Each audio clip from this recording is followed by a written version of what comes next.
Hello, good evening, everyone. So, is everyone online?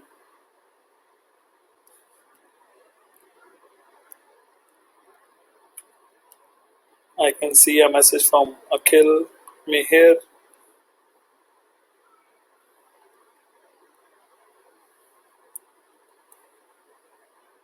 Okay, let's wait for 2 more minutes. Let some other people join us.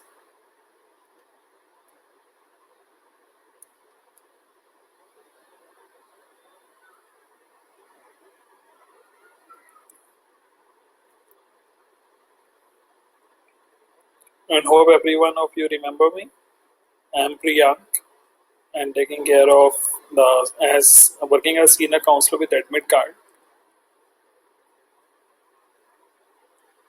And today we are going to discuss about the application timeline for different countries.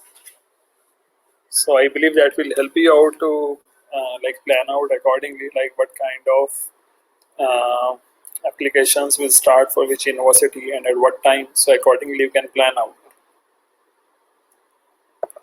Okay, Akhil is saying that he is going for looking for USA universities for masters in biotechnology. Okay, so I believe few more have joined. So let's start the session. So hi everyone. So we are going to discuss today about the application timeline for different countries. Right. So if we talk about the application process, so how it works out. So this is a cycle that every student has to take care of. Something like, if we talk about, everyone can see the screen or the slides. If anyone is not able to see that, kindly drop a message. So in the slide, you can see that the admission cycle is there. That will start from 0 to 6 or 8 months. So it's something like, first of all, you have to plan out which country you are looking for. Accordingly, you have to plan out the test, like what admission test you need to take care. Okay, so I got a query from me. So what we can do is, like, after doing the PPT, then I will discuss all the queries one by one and help you out to solve them. Okay, so if we talk about the admission process, the first thing that you need to take care is the country for which you are looking for. Suppose if we are talking about US, then if you are going for a bachelor's program, then you have to go for SAT exam or ACT, else you can go for IELTS, TOEFL or PTE. Similarly for the masters, if you are going for a master's program for MS, then you have to take a GRE exam. If you are going for MBA, then you have or management, then you have to go for GMAT exam and English proficiency test like TOEFL, IELTS, or PTE. So either of it will work for US universities for most of them. Few top universities may not accept PTE, so you have to go for TOEFL if you are considering looking for US. So if we talk about Canada, similarly without GRE you can apply, and but you have to appear for the English proficiency test, either IELTS or TOEFL. But if you are looking for Canada, the preferred one is IELTS because most of the colleges in Canada they don't accept TOEFL. Sorry, so you have to go for the IELTS exam. PTE is very rarely accepted by any college or university. So you have to look out for the admission test for particular country. Then you have to select the universities. So as per your scores, like your academics and as per your TOEFL or IELTS score, you have to look out for the universities for which we can apply. Right. Then we have to prepare the application. Application is like an application packet. So we will discuss it in detail, like what is the application packet, what are the components of an application, and how you have to fulfill it. Then the admission decision comes up. So every country or every university has their own timeline to go for it. Right. So once you have the admission decision, then accordingly you have to start the visa preparation. So like visas, like for which country they may take around, like some countries take around like 1 month. So some countries may take like around like 2 to 2 months or 2 days to 2 months. So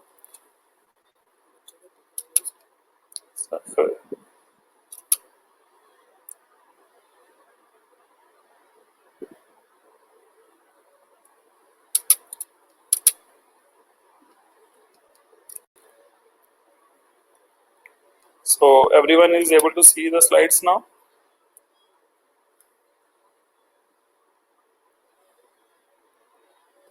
Okay, so then you have to prepare for your visa application, and then you have to look out for the other arrangements like accommodation, then airport pickups, all these things. So everything comes under timeline, like from your preparation of test to the visa. Right. So how these different timelines work for different countries.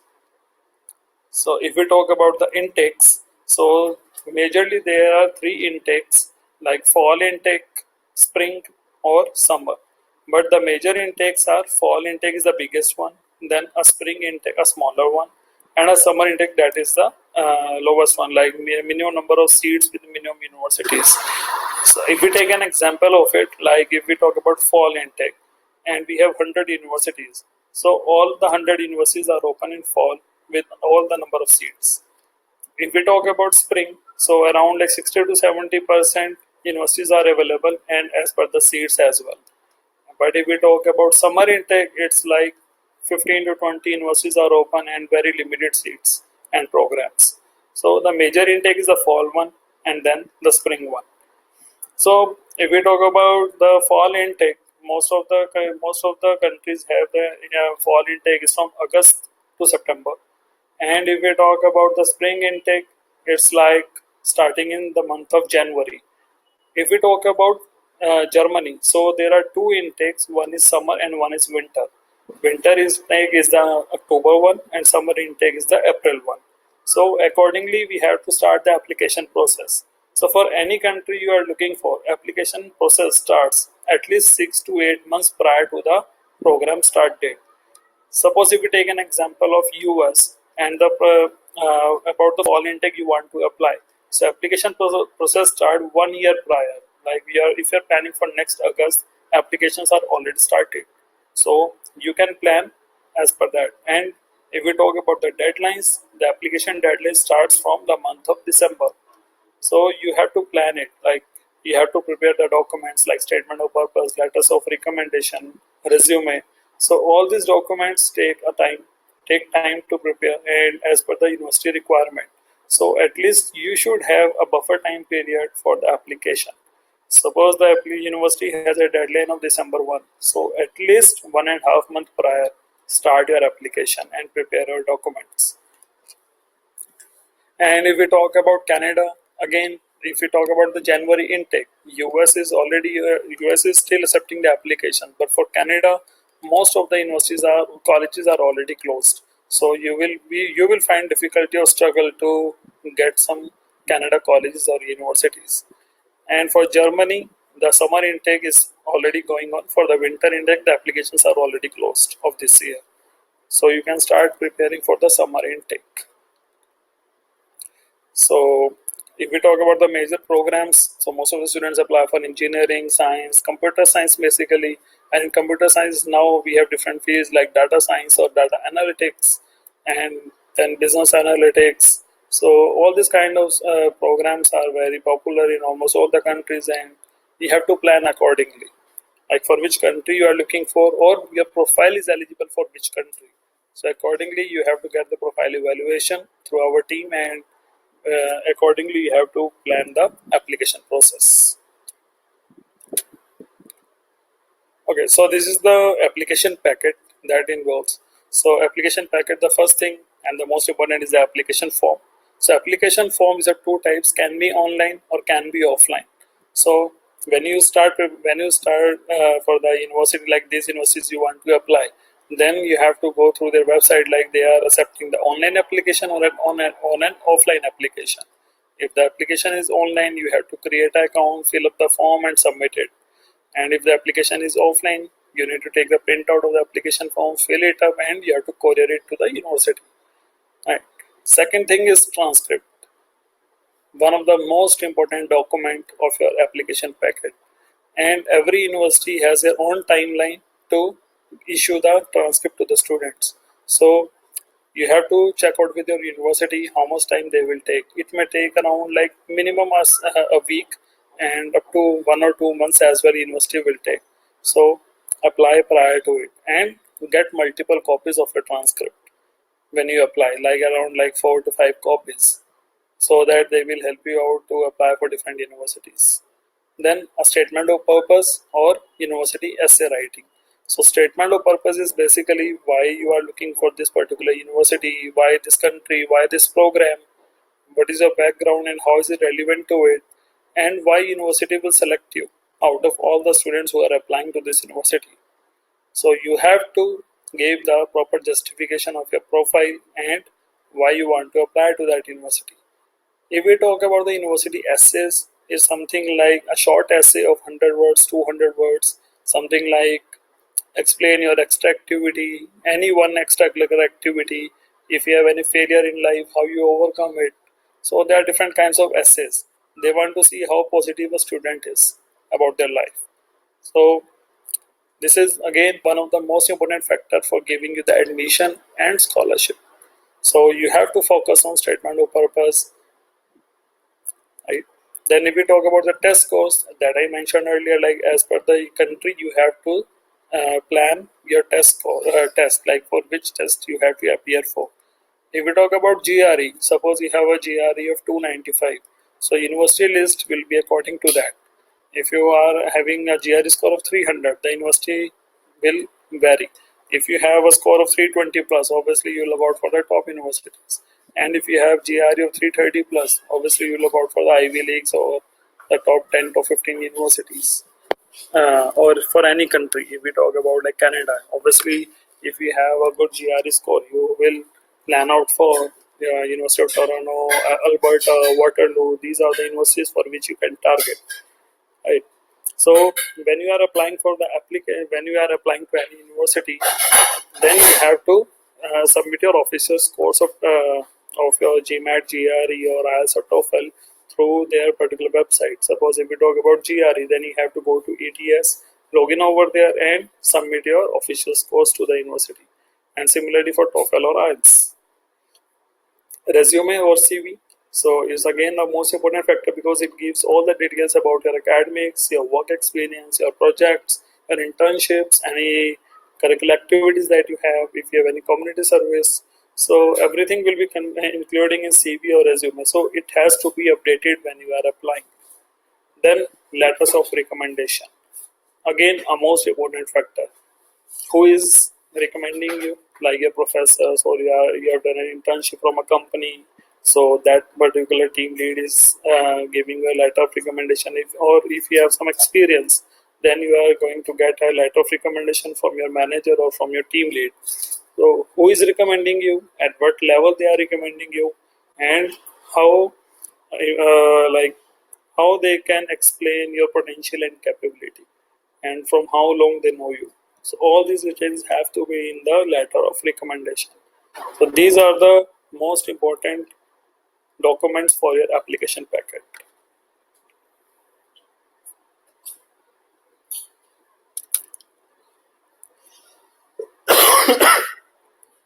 Okay, as I mentioned that you have to select the university, right? So how you have to choose the right university and why is it important? So when you are filing the application, you should know for which university you are eligible. Like your profile is for GRE 300 and you are applying to a university whose requirement 350. Obviously, it's highly ambitious for your profile. So you have to look out for the universities for which you are applying. That is the most important part during the visa process as well, because they look out for it how you have selected the university. Is it a random selection or you have done some research about selecting the university? And every university has their own deadlines, and there are two kind of deadlines. One is a priority deadline and one is a final deadline. So what is the difference between a priority and a final deadline is, if you are having a priority deadline, it means your application will be eligible for scholarship by default. And if the university has funds, obviously you are getting the admission, scholarship will be there for you. But if you miss the priority deadline, it doesn't mean that you don't get the admission. You can get the admission if you apply before the final deadline, but chances of getting a scholarship are very less. So always target the priority deadline. And priority deadline starts from December. So focus on that. For which universities you are targeting, apply early. That is the best part about any university all over the world.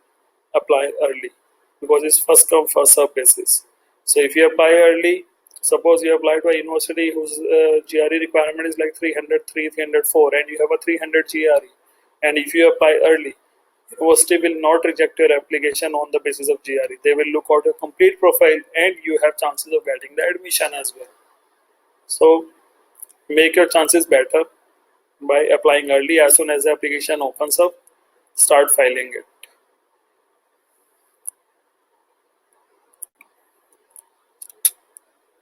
Okay. So let's start with the questions and answer.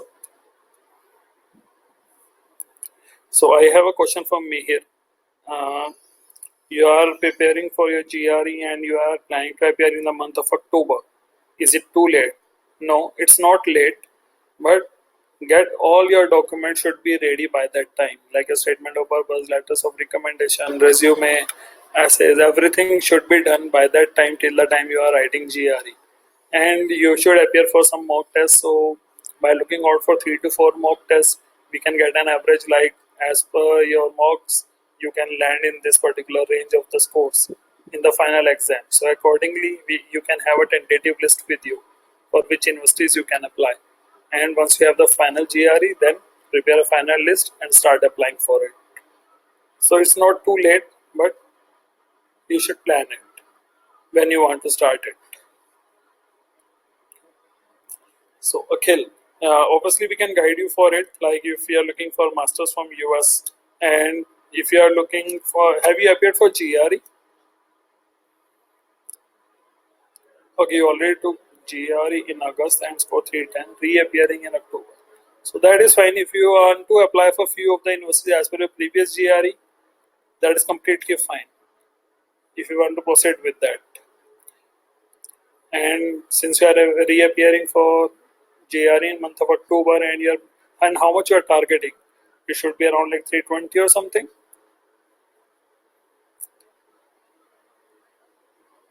And Akhil, yes. So are you preparing GRE as well, or you want to go without GRE? So what are your plans? So as per that, the university shortlisting will be there, and you can apply particular to that particular university.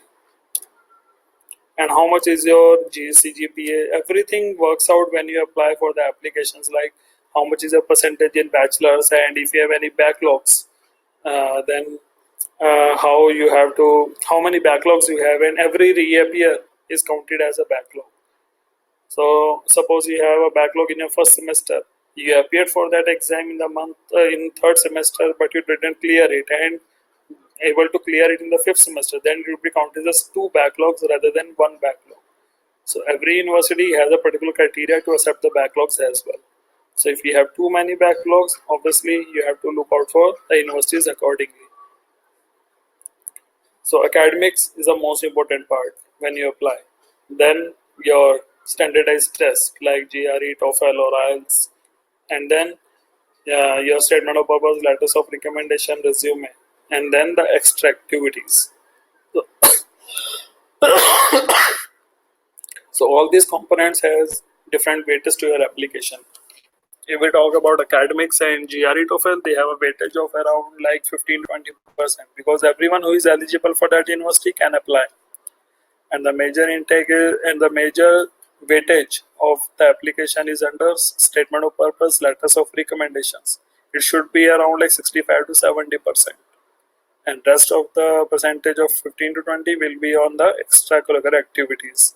That has like your projects, your internships, any community service you have, any volunteer work you did. So everything will be counted. Okay, I have a question from me here. What if I scored less in second attempt of GRE? That's completely fine because the score that you are going to send to the university will be accepted. So, suppose you are going to send your 310 score to the university, they will accept that. In case if you get like 305 in your second attempt, that's completely fine. Don't send that score to the universities. You already sent 310. So they will accept only 310 score. Yeah, and if you have like good score like 320, obviously you should look out for the universities accordingly and can apply for that. So that's not that will not give any negative impact on their application. So what's the conversion of GPA from Indian 10-point scale to US scale? So it's a good question. Every university has a different check for it and their conversion rate. Um, our Indian universities are divided into three parts: Section 1, Section 2, and Section 3. Suppose if we are from Section 1 and having 70%, that should be around like 3.7 to 3.8 in the US scale. And if you are from Section 2 and having 70%, it should be around like 3.5. And if you are from a Section 3 university and having 70%, then it should be around like 3 to 3.2. So it varies from university to university from which you graduated. Second thing is to which university you are applying, and their conversion rate is different for different universities. And the most important part when you have a conversion is they look out for course by course evaluation, in which they look out for the core courses, how much you scored in that. If you have a good score in your core subjects, your GPA will be higher. And if you have less scores in your you can say core subjects, then your GPA can be on the lower side. So the best thing that you can go for the evaluation will be the WES evaluation or ECS evaluation. These are the third party evaluations for which you need to pay, and they will do a conversion for you.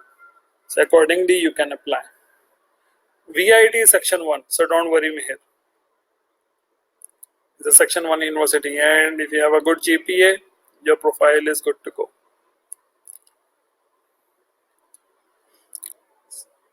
Yeah. So you have a very good CGPA, Nivedita. So I believe you don't have to worry about it. So your GPA should be around like 4. So don't worry. Even if you are from section 1 or section 2 or section 3, that's completely fine. Since you have a good CGPA, so the conversion will be really high. So you don't have to worry about it. And Mihir have 8.22 CGPA. It's also very good from VIT. So it should be around of to 3.9 to 4 only. So don't worry. That will be fine to apply. So you all are looking for fall 2020 in tech. So if you are looking for fall 2020, I suggest you to start working on the university shortlisting, like which universities you are eligible for as per your profile, and when you have to start the application process, because applications are already open and the target universities maybe the top ones whose deadlines will start from December 1. So think prior to it and start application process. Don't wait. October 1 is fine, don't worry. You have enough time to apply for the universities. Even if you have GRE of 330, still you have enough time to apply for the Ivy League universities. So as per your target score, start working on the university options and your statement of purpose, letters of recommendation, and arrange your transcripts. That is the most important part and the time consuming part. Prepare these documents on time and always have buffer period with you, at least of 10 to 15 days. Suppose you submit the application 15th of November and university may found that you have some document missing in your application, so you have enough time to submit that document before the application deadline, so that will be considered. So always have buffer period in your hand. TOEFL on October 26. That is fine because you will get the results hopefully by November 6 or November 7, around 10 days, and the scorecard will be in next 3 to 4 days. Is fine. You can apply and go for it.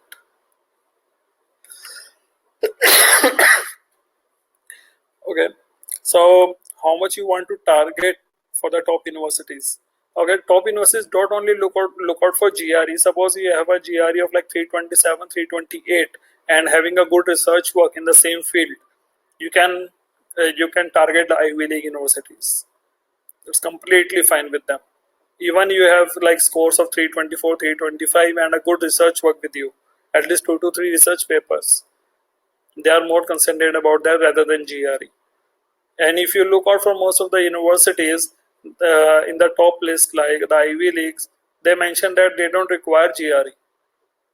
But it doesn't mean that you will get the admission without GRE. It's highly recommended because other students who are applying to that university may have a good GRE. So be in the competition, you need GRE, but your overall profile will work to get the admission to them.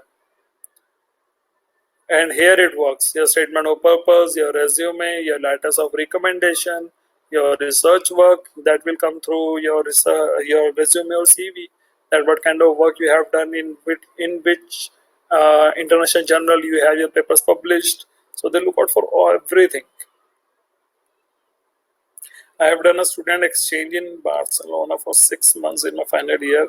Would that be helpful in my admission? Yes, it will. Suppose you have very good project work during that time period, it will work out. But it doesn't give too much of impact on your application. But yes, it will. It's an additional point in your application. Okay, Mir has a question. Should I write different SOPs for data science and computer science, and should it be customized according to the university? Yes.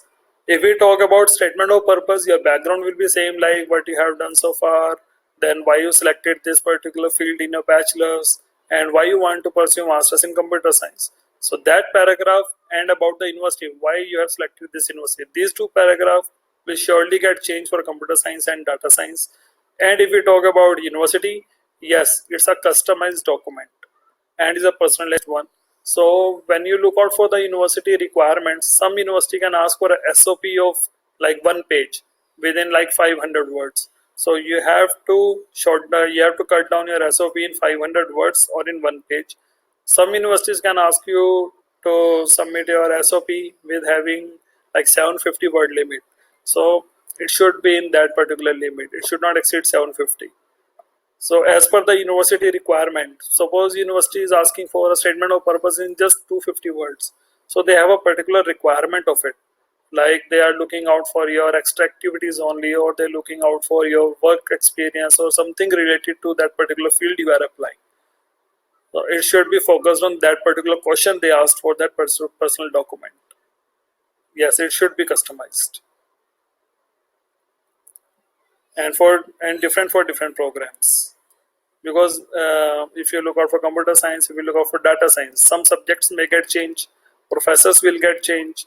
So you have to mention about them, like which subjects you are interested in, or for under which professor you want to work. So it will vary as per the university. Hope that clears your query. So more questions, students. I'm waiting for the questions.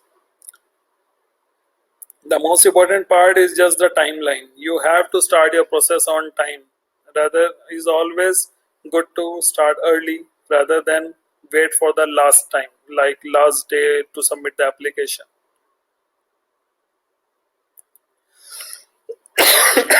Okay, you are looking for computer science with specialization in data science. Obviously, then you have to explain about computer science and then why you want this specialization, data science. So mention about those subjects related to data science or big data, because most of the programs will have that.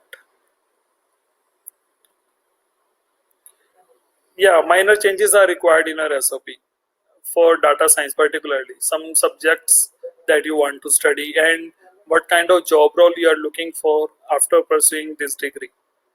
So you have to mention about your future goal as well. What kind of job you want to do, what kind of companies that you can target, or you can also mention about the role or the position you are looking for in this particular field. What kind of research you want to do in this field later on.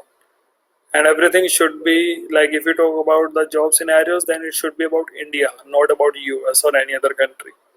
Because if you are applying for SOP, if you are applying for any university, they want to look at your research work in Indian market. So what kind of job opportunities will be for you when you will come back to India? So you can make these necessary changes in your SOP and LOR. LOR is fine, but SOP, yes.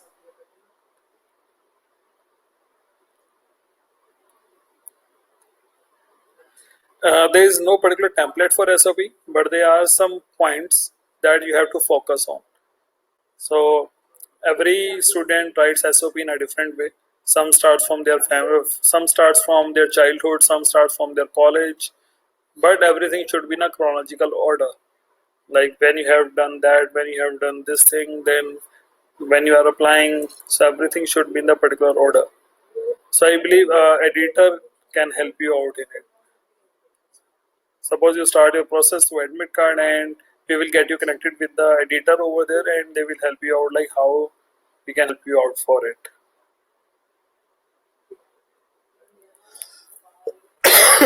And we have a different session for that, as mentioned by our admin card team, that we have different session for SOP and LORs on Saturday.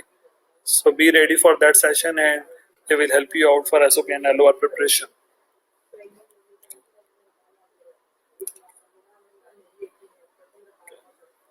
And Nivedita, I have a question from you, that you are looking like for the TOEFL, how much is the score required?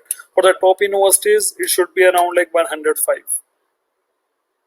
If you are looking for the Ivy Leagues, 105 should be your target, because they have an individual requirement as well. Some of the universities may have individual requirement of like 27 or 28, and it should be more. It should be minimum that, and can be higher. Like in speaking, they can ask you for 28, and for the rest three modules, it should be 27. So target accordingly if you are targeting the top universities.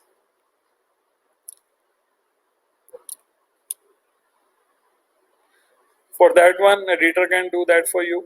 Like the proofreading will be done, and as per the university, is it okay or is it good, or how you can make it more impactful. I think editor will help you out in it to do the proofreading for it. Or you can discuss about your SOP in the next session in on Saturday. So they will guide you like with the SOP that you have done, or how you have how you have arranged the data in it. Is it right or not, or if any changes are required in it, they can help you out.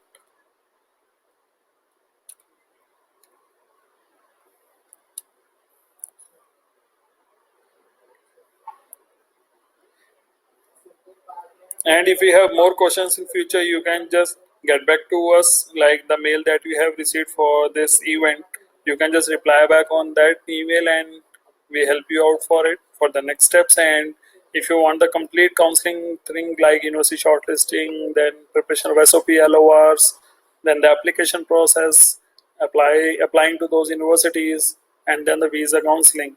So you can just go to our website admitcard.com, and over there you will find a form, profile evaluation form. So just fill that up. It's named as PAF. So fill that form, and our counselors will get back to you and help you out in evaluating your profile and help you out for the application process. So any more queries? If anyone is having, please let me know. Else we can just close the session, and I can guide you later on. Like if you have any queries, just drop a mail. We'll help you out and get back to you.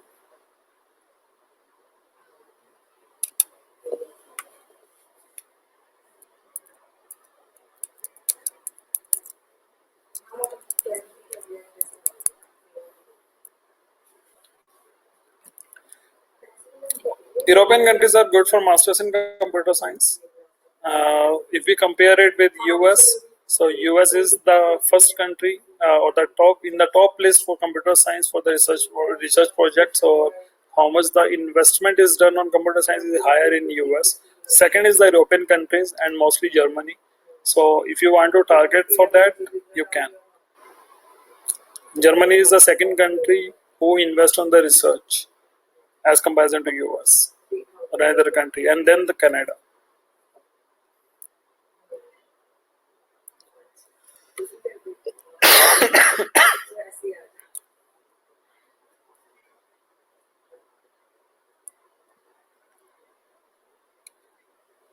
So thank you everyone, and hopefully we'll get back to you soon for the next session. Stay tuned.